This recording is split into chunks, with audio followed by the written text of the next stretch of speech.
ನಮಸ್ಕಾರ ಸ್ನೇಹಿತರೆ, ಫೋಕಸ್ ಮತ್ತೊಂದು ವಿಡಿಯೋಗೆ ಸ್ವಾಗತ. ನಾವು ಪ್ರತಿದಿನ ಕುಡಿಯುವ ನಂದಿನಿ ಹಾಲಿನಲ್ಲೇ ದೊಡ್ಡ ಡೌಟ್. ಈ ನಂದಿನಿ ಹಾಲಿನಲ್ಲಿ ನಾವು 3 ವಿವಿಧ ರೀತಿಯ ಬಣ್ಣಗಳು ಈ ಹಾಲಿನಲ್ಲಿ ಕಿತ್ತಳೆ, ನೀಲಿ, ಹಸಿರು ಪ್ಯಾಕೆಟ್ ಇವುಗಳಲ್ಲಿ ಯಾವುದು ಆರೋಗ್ಯಕ್ಕೆ ಬೆಸ್ಟ್, ಯಾವ ಹಾಲಿನಲ್ಲಿ ಹೆಚ್ಚು ಕ್ರೀಮ್, ಯಾವುದು ಟೀಗೆ ಸೂಪರ್, ಇವತ್ತು ಈ ಸಂಪೂರ್ಣ ವರದಿಯನ್ನು ನೋಡ್ತಾ ಹೋಗೋಣ. ಸ್ನೇಹಿತರೆ, ಕಿತ್ತಳೆ ಪ್ಯಾಕೆಟ್ ಶುಭಂ ಗೋಲ್ಡ್ ಇದು ಹೆಚ್ಚು ಫ್ಯಾಟ್ ಇರುವ ಹಾಲು. ಸಾಮಾನ್ಯವಾಗಿ 4.5% 6% ಫ್ಯಾಟ್ ಇರುತ್ತೆ. ಅದರಲ್ಲೂ ಟೀ ಕಾಫಿ ಮಾಡಿದರೆ ಗಟ್ಟಿಯಾದ ರುಚಿ ಬರುತ್ತೆ. ಇನ್ನು ಮಕ್ಕಳು, ತೂಕ ಕಡಿಮೆ ಇರುವವರು ಕುಡಿಯಲು ಹಲವರು ಇದನ್ನು ಆಯ್ಕೆ ಮಾಡುತ್ತಾರೆ. ಇದು ಹೆಚ್ಚು ಕ್ರೀಮ್, ರಿಚ್ ಟೇಸ್ಟ್, ಇದರಲ್ಲಿ ಫ್ಯಾಟ್ ಕೂಡ ಹೆಚ್ಚಿರುತ್ತೆ.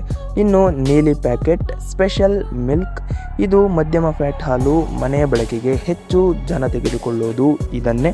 ಇನ್ನು ಟೀ ಕಾಫಿಯನ್ನು ಇದು ಬ್ಯಾಲೆನ್ಸ್ ಮಾಡುತ್ತೆ. ಸಾಮಾನ್ಯ ಕುಟುಂಬ ಬಳಕೆ, ರುಚಿ ಮತ್ತು ಆರೋಗ್ಯ ಎರಡು ಕೂಡ ನೀಲಿ ಪ್ಯಾಕೆಟ್ ಸ್ಪೆಷಲ್ ಮಿಲ್ಕ್ನಲ್ಲಿ ಇರುತ್ತೆ. ಇನ್ನು ಹಸಿರು ಪ್ಯಾಕೆಟ್ ಡಬಲ್ ಟೋನ್ಡ್ ಇದು ಕಡಿಮೆ ಫ್ಯಾಟ್ ಹಾಲು, ಡಯಟ್ ಮಾಡುವವರು ಅಥವಾ ಜಿಮ್ಗೆ ಹೋಗುವವರು ಇದನ್ನು ಹೆಚ್ಚು ತೆಗೆದುಕೊಳ್ಳುತ್ತಾರೆ. ಕಡಿಮೆ ಕೊಬ್ಬು, ಫಿಟ್ನೆಸ್ ಜನರಿಗೆ ಸೂಕ್ತ. ಇದರಲ್ಲಿ ಕ್ರೀಮ್ ಮತ್ತು ರುಚಿ ಕಡಿಮೆ ಇರುತ್ತೆ.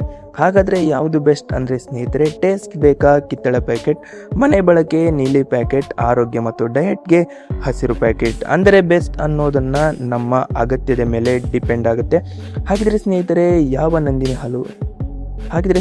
ನೀವು ಯಾವ ನಂದಿನಿ ಪ್ಯಾಕೆಟನ್ನು ಬಳಸುತ್ತೀರಾ ಕಮೆಂಟ್ನಲ್ಲಿ ತಿಳಿಸಿ. ಇಂತಹ ರಿಯಲ್ ಮತ್ತು ಇದೇ ರೀತಿ ಹೆಚ್ಚಿನ ಇಂಟ್ರೆಸ್ಟಿಂಗ್ ಮಾಹಿತಿಗಾಗಿ ನಮ್ಮ ಚಾನಲ್ನ ಲೈಕ್ ಮಾಡ್ಕೊಳ್ಳಿ, ಹಾಗೆ ಸಬ್ಸ್ಕ್ರೈಬ್ ಮಾಡ್ಕೊಳ್ಳಿ.